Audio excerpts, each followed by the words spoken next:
Hi everyone, আমি শর্মিষ্ঠা। আমার একটা ছোট্ট মিনি ব্লগে তোমাদের এত এত ভালোবাসা। ঘড়িতে বাজে সকাল 9টা। তাড়াতাড়ি স্নান করেই চলে এসেছি ঠাকুরের জিনিস গোছাতে।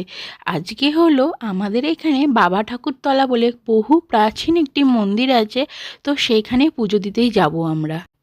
প্রত্যেক বছর চৈত্র মাসেই এই বাবা ঠাকুরতলার পুজো পড়ে, তো তার উপলক্ষেই আজকে পুজো দিতে যাওয়া। আর আজ জানো তো, আমি উপোস করেছি বলে কুহুও আমার সাথে উপোস করেছে। তো কুহুও যাবে আজকে আমার সাথে পুজো দিতে। আর আমিও জানো তো, আমার মা বলতে ছোটোবেলায় খুব ভালোবাসতাম আলতা পরতে, আর কুহুরও বায়না আলতা পরার। তো সেই মতন আমরা রেডি হয়ে বেরিয়ে গেলাম কুহুকে নিয়ে। আর চলে এসেছি আমার বাড়ি থেকে এই মন্দিরটি মিনিট 20 টাইম লাগে। তো চলে এলাম এই বাবা ঠাকুরতলা মন্দিরে। তো চলো ভেতরে যাওয়া যাক। ঠিক টাইমেই পৌঁছে গেছি আমরা মন্দিরে। তো প্রথমে এসেই আমরা বাবাকে অঞ্জলি দেওয়ার জন্য হাতে ফুল বেলপাতা নিয়ে নিলাম। তো ঠাকুরমশাই অঞ্জলি দেওয়ার পর এবার আমরা লাইনে দাঁড়িয়েছি এক এক করে বাবার মাথায় দুধ, গঙ্গা জল, ডাবের জল আর ঘি মধু বাড়ি থেকেই আর সিদ্ধি দিয়ে আমি মিশিয়ে এনেছিলাম। তো একে একে বাবার মাথায় ঢালবো বলে। আর আজকে স্বয়ং নিজের হাতে মালা করে আমরা নিয়ে এসেছি বাবাকে পরাবো বলে।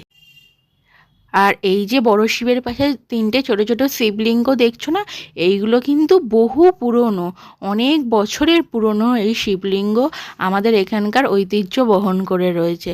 তো চলো একে একে সব শিবলিঙ্গর মাথায় ভালো করে জল ঢেলে নিই। দেখো তো বাবার মুখটা দেখতে কি সুন্দর, কত মিষ্টি দেখো তো দেখতে লাগছে। আমাদের জল ঢালাও হয়ে গেছে আর ঠাকুরমশাই ইতিমধ্যে পুজোও করে দিয়েছে। তো চলো এবার মন্দিরটা তোমাদের একটু ঘুরে দেখাই। আসলে জানো তো, এই মন্দিরে এসলেই ছোটোবেলার এক রাশ স্মৃতি চোখের সামনে ভিড় করে ওঠে। কুহুর মতো না, কুহুর থেকেও যখন ছোট ছিলাম তখন কিন্তু প্রত্যেক বছর এই চৈত্র মাসে আমরা এই বাবা ঠাকুরতলায় পুজো দিতে আসতাম। আর তখন কিন্তু আমাদের সাথে আমার ঠাকুমাও আসতো। আর এই যে তেঁতুল গাছটা দেখছো না বিরাট, এই পুজো দিতে এসে এই তেঁতুল গাছ থেকে তেঁতুল না খেয়ে কিন্তু আমরা যেতাম না। আর তখন এত ঝাঁ চকচকে পাথর বসানো মন্দিরও ছিল না, একটা বট গাছের তলায় বাবাকে প্রতিষ্ঠা করা ছিল, আর সেখানেই কিন্তু আমরা পুজো দিতাম। আর এই যে জায়গাগুলো দেখছো বটগাছতলা, এইখানেই কিন্তু আমরা বসে বাড়ি থেকে করে আনা খাবার এনে খেতাম। তখন কিন্তু এখানে জায়গাও পাওয়া যেত না। আর আজকে দেখো দিনের সাথে সব কিছু কত পরিবর্তন হয়ে গেছে। আজ কত ফাঁকা ফাঁকা, কিন্তু একটা টাইম আমরা এখানে বাড়ি থেকে রান্না করে এনেও খেয়েছি। সে সত্যিই দিন ছিল। আর বাড়ি যে ফেরার পথে কপুর জল নিয়ে বাড়ি যেতাম। সত্যি আজ সবই স্মৃতি হয়ে রইল। তো কুহুকে নিয়ে খুব সুন্দর পুজো দিলাম।